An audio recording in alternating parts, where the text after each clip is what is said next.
ای صاحب روزم بزانو خاک پایش بوسه کن شویم برای اگر سجده کنی به سوی مادر. چیزی بسیار دردناک است، زیرا هر یک کس میخواهد که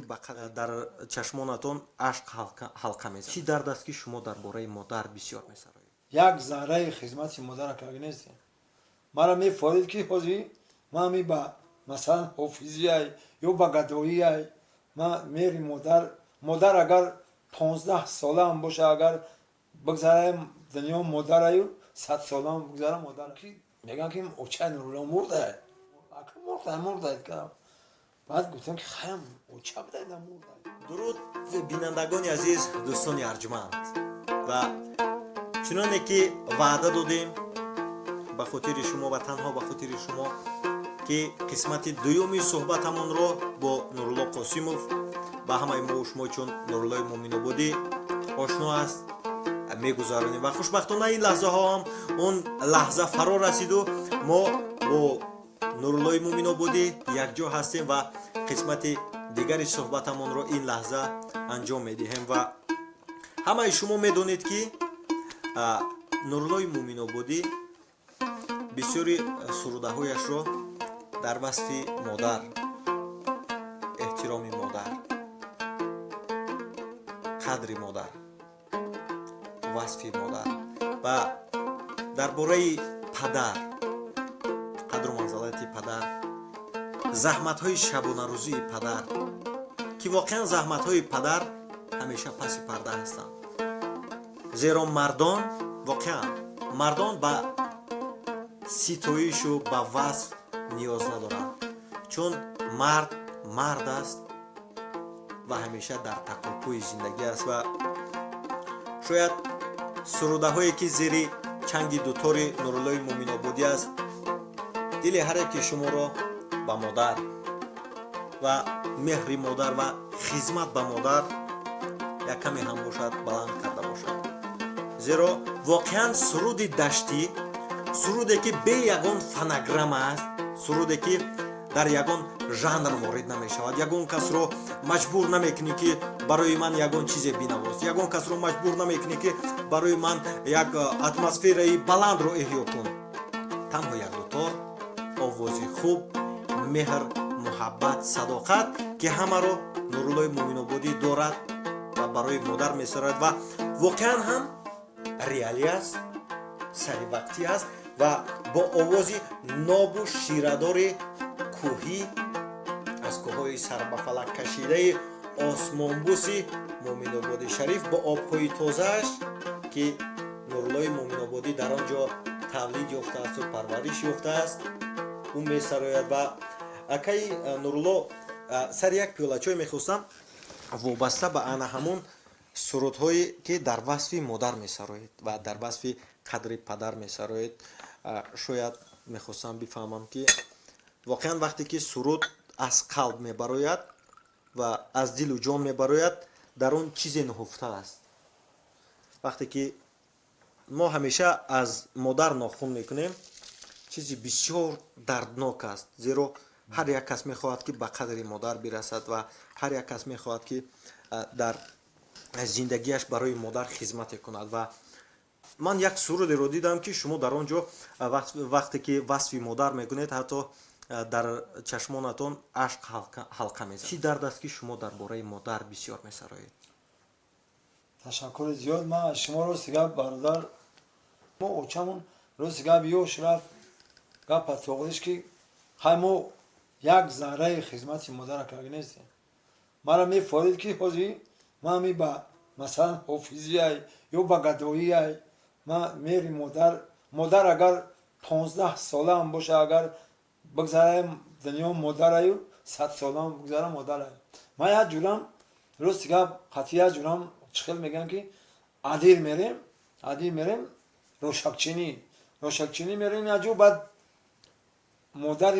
مادری نسبت مادری ما یوشه مادری ما خیلی کمتر با مادری کلونه بعد میریم بعد میم خونه دا خیلی خونه و همون قشلاق مادری بستره بعد میگن که مادری همون نورالله نم داره بعد میگو که میگن که اوچه نورو مرده راست گردن بعد میگم که اوچه نورو مرده خیلی مرده که بعد گفتم که خیلی اوچه بده در مرده بعد راست گفت اوچه خودم که مرد بعد گفتم که انا حاضی در همین حالت من میفوره که خیلی تکرار کردم حاضی با تکرار میکنم با گدایی یا که بچه میفورن که از مادرم در برم باشه مادر چیزی نایابه همه چیز هم میابی مادر میده که اگه پدرم پدره نه که به پدرم نمیشه میده که مادر با پسر داره پدر نداره مادر همیشه غم فرزند نمیخوره این حاضی مثلا ما تو میریم که خیلی مادری ما اگه گذشتگی خدا رحمت کنه گذشتگی رانه که مادر هست حیات مادرمون اولی تومو میریم جامونه میگن خوشونه میبره کی بچه ما چیکار کرد در جای خیلی شید تومو میریم جامون که قرار نمیگیره همه خیلی نگاه داره چشمش برا ای که کی داره بچه ما وی میکنه من مثل بچه ما ببینم یا که بعد با حضورک سر ممونو خورم ما حاضر بعضی آدم ها هستن که مادر مثال حرمت نمیکنن میگه مثلا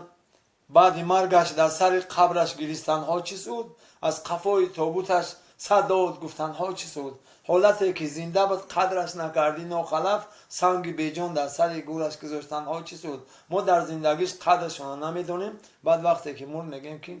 اوچمون مرد یا که در پیش یک کس میگیم که کمپیر گذشت یا که در زندگی قدری او نمیدونستن در کن وقتی که مرد یک قدری او را بدونی ندونی فایده نداره و واقعا شما احساس میکنید در خود درد میکنید که خدمت مادر رو تمام نکردید با خدمت مادر رو نکردید ما حس میکنم که خودم همی یگون خدمت مادر را نکردم همین خیلی نکردمی ای با خدمت مادرم نرد میفوریدم که خدمت چکنم خیلی نشید خدمت مادر اگر ما 100 سال که اگر بکنیم یک شو خستگی سری گاوره ما را و مادر ما چی نمیکنیم که یک شو اگر یک کار همین بیرون میخزیم که بیرون میگوی برم بیرون مثال یک بیرون میگوی برم خشت نمیته حالا اون که شو تو روز بیدار میستن در سر گاوره ما را نگاه میکنن یک شو کاری اولا ما چیکار نمیتونیم خدمت مادر ما راستی که همین بایدو را میگم کو همین بایده میگم ما خیلی باید میگم مثلا آدم دیگه این باید مادر میگه با ما هم گریه میآید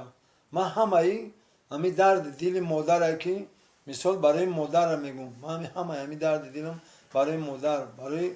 مثال حرمت مادر نکردم مثال به حرمتش نرسیدیم یکی ما میگم که وقتی که حاضی بچهای 30 سالشان مثال خوردن بچه‌هاشون حرمت مادر را بدونن که پشیمون میشن با خدا پشیمون میشن اینا حاضی من میفورم که مادرم در برم باشه نمیومش دیگه نه که بچه‌ای که مثال حاضی هست آدمی که حرمت نمیکنن نه که همین گپای همین کارای ما عبرت بگیره که اول با همین گپ ما دمیان اما میروان مادرشون بعد میگن که ما با قدر مادرمون نرسیدیم دیگه نمیویش دیگه همراه نمیوه بعد افسوس میخوره که ای ما وقت شدم مادر ما یا که یوشینده مادر ما حرمتش نکردم انا حوزی دیگه نمیومش برای هم میگم که این بچه‌هاش حرمت مادر را بدونن حرمت مادر را بدونن که مادر عزیزه مادر چیزی نایابه مادر میوه نایابه مادر نمیوی مادر چیزی قیمت ترین مادر بله واقعا مادر گوهر نایاب است مادر شخصی است که عوض نشونده است مادر شخصی است که نمیتوان او را با یگان پول و مال و با یگان زر خرید اگر دارای جهانی اگر سلطان جهان که باشی وقتی که مادر همه ما گذرانده هستیم وقتی که مادر از دنیا میگذرد دیگه اون را به هیچ یک پول و مال به ثروت دنیا به تمام چیز خریده نمیشود و هیچ کس هیچ گونه و حتی یک ثانیه نمیتواند که جای مادر را بگیرد зеро худованд барои мо як бор ин ҳадияи илоҳиро медиҳад. мо аввал барои модар, барои падар ҳамчун як ҳадияи илоҳӣ ҳастем. вақти мо хурд ҳастем, бо навозиш 9 моҳу 9 рӯз моро мепарварад. бо навозиш моро 9 моҳу 9 рӯз мепарварад ва мо барои онҳо ҳадияи илоҳӣ мешавем. ва вақте ки мо калон мешавем, онҳо бояд давлати пирӣ биронанд. ва ҳастанд нафароне ки имрӯз ба қадри модар намерасанд, дар воқеъ намерасанд. имрӯз мо бисёре аз модарҳоро мебинем ки дар хонаи пиронсолонанд, ҳатто ки фарзандонашон рӯи кор ҳастанд. ва имрӯз модаронеро мебинем ки хорузор ҳастанд. имрӯз воқеан бисёр боиси нанг аст. ман бисёр озурдахотир мешавам вақте модареро мебинем ки синаш ба як ҷое расидааст ва бояд давлати пирин биронад, вале то ҳол бо обилаи дасташ зиндагии худашро пеш мебарад. ин бисёр ҷои нанг аст ва то чӣ қадаре метавон бояд ба қадри модар бирасем. ва бинандаи азиз, дӯстони гиромӣ, чӣ қадаре тавонистем ва доири оне ки чаро Нуруллои Муъминободӣ фақат дар кӯчаву паскӯчаҳо, дар ҳар як ҷойҳои серодам дар васфи модар суруд мехонад, аз меҳри модар мегӯяд ва то қадре тавонистем аз дарди дили акаи Нурулло бохабар гаштем ки модарашон бисёр ҷавон аз дунё гузаштанд ва ҳамаи он сурудаҳое ки ӯ мехонад, он дарди дил аст ва бо ин оҳу нолаву бо ин фиғон мехоҳад хастагии худро дур кунад ва дар ёди модар бошад. воқеан ҳамеша дар ёди модар будан дар кор аст. ҳар куҷое ки меравем, намеравем, ҳар куҷое ки ҳастем, нестем, бояд ёди модар бикунем. зеро ки мо ҳар куҷое ҳастему нестем, новбаста аз оне ки мо дар шаҳри ғарибӣ ҳастем, новбаста аз оне ки мо дар назди модар ҳастем, новбаста аз оне ки мо дар як ноҳияи дигар ҳастем, ё ки ҳатто дар назди модар ҳастем. модар барои мо фикр мекунад. модар вақте ки дар наздашам бошӣ, барои саломатии ту, барои хушбахтии ту, барои лаби хандони ту ҳамеша фикр мекунад. ва манам намегӯям ки ман як султони ҷаҳон ҳастаму ман ба қадри хизмати модар расидаму ман хизмати модарамро шоҳона кардам. ман инро намегӯям. ман хурд ҳастам ва медонам ман ҳам ҳатто зарраи аз ниме ба қадри модар дар ҳақиқат ҳоло ҳам нарасидам ва расида ҳам наметавонем. ҳеҷ кас ба якшаба он ранҷе ки модар мекашад наметавонад баробар шавад. ҳеҷ заҳмату ҳеҷ хизмате ки мо дорем наметавонад ба он як зарраи заҳмати модар баробар шавад. вале дар ин радиф бояд мо дуо бигирем. он дуои сарсабзии мо аст, он дуои беҳтарин барои зиндагии пурмуҳаббати мо аст, он дуое аст ки моро ба қуллаҳои мурод мерасонад, он дуое аст ки шояд моро пур аз меҳру муҳаббат кунаду зиндагии моро рангинтар кунад. ва мо бояд дуо бигирем, дуои нек, дуое барои сафари пурбарор, дуое барои зиндагии шоиста. ва ман аз фурсати муносиб истифода бурда аз модари худам низ чӣ бигӯям маъзарат мехоҳам ки мо наметавонем, воқеан наметавонем ва кӯшиш мекунам ки то вақте ки ҳастам ва давлати пирӣ меронам ва кӯшиш мекунам ки ба қадри онҳо расида бошам. ва аз шумо низ бинандаи азиз, аз шумо низ бародарони гиромӣ, хоҳарони азиз, вақте ки ин лаҳзаҳо айни ҳол ки бо мо ҳастед ва ин наворо тамошо доред, хоҳишу андархоҳиш мекунем ба қадри модар бояд бирасем. шояд ин лаҳза модар ҳар як сухане мегӯяд ки барои мо нофуран бошад, барои мо як сухани дурушту сухани сахт обад, вале қасам мехӯрам ки он сухан ба зарари мо нест. қасам мехӯрам ки он сухан ба зарари мо нест. он сухан барои хубии мо аст. ва дар ин лаҳзаҳо баҳри модарони азиз, баҳри шумо барои онҳое ки ин лаҳза моро тамошо доранд ва дар саҳифаи ютуби мо ҳастанду моро тамошо доранд, аз Нуруллои Муъминободӣ хоҳиш мекунем ки як сурудеро бо лаҳни зебою шевояш замзама кунад.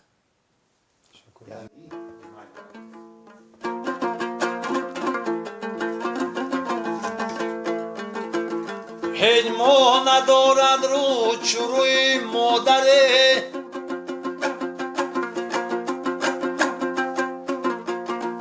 ҳеҷ гул надорад бӯй чу бӯи модаре.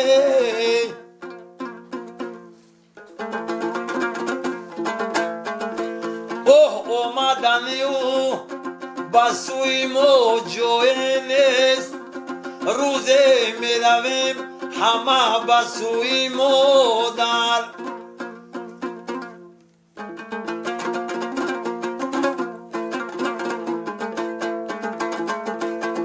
омадани ӯ ба сӯи мо ҷое нест, рӯзе меравем ҳама ба сӯи модар. рӯзе меравем ҳама ба сӯи модарӣ.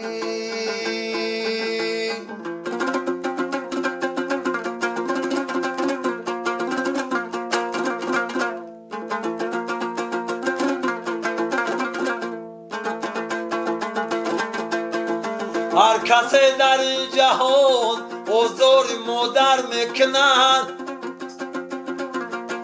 о дидаҳои модараш аз гирьяҳо тар мекунад. эҳ ӯ набина зиндагӣ осуда андар ин ҷаҳон, гар сутуни хонааше тилову аз зар мекунад.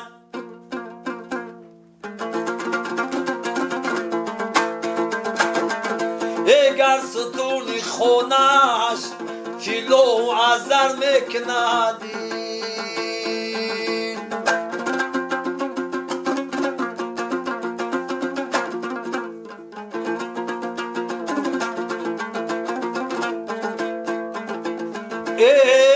рӯзаву намозу ҳаҷ дорад модар норизо, рӯзаву намозу ҳаҷ дорад модар норизо. ин ҳама беҳуда заҳматҳош ба даргоҳи худо.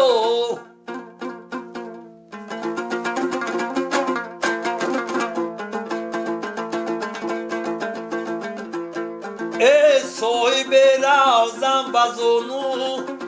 хоки пояш буса кун, гар ту дорӣ фурсате рав бигӣ як ҳафту.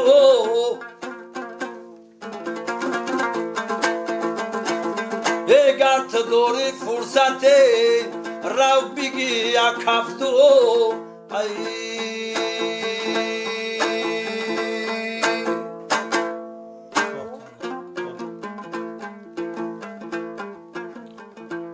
озурдаги зиған набини,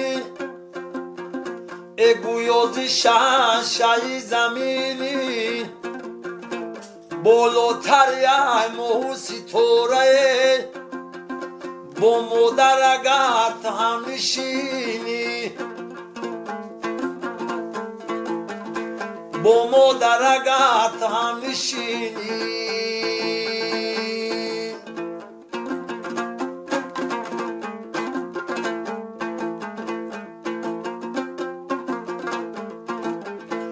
озоду шавӣ зи ғам саросар, бо ҷаннатиён шавӣ баробар. ай ҷурму гунаҳ шавӣ мубарое, гар сажда кунӣ ба сӯи модар. гар сажда кунӣ ба сӯи модарӣ.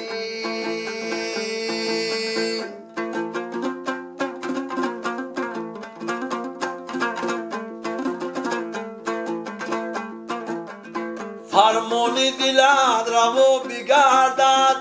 به فردای تو پر صفا بگردد فرمان دلت روا بگردد فردای تو پر صفا بگردد به مرگرد خدا بگردد اوه مادر دیتگر رضا بگردد مادر دیتگر رضا بگرددی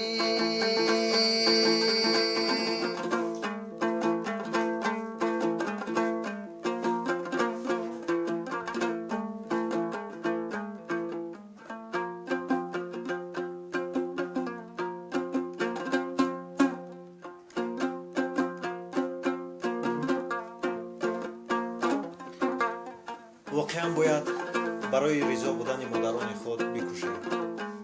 барои сарбаландии онҳо барои рухи зебои онҳо барои лаҳни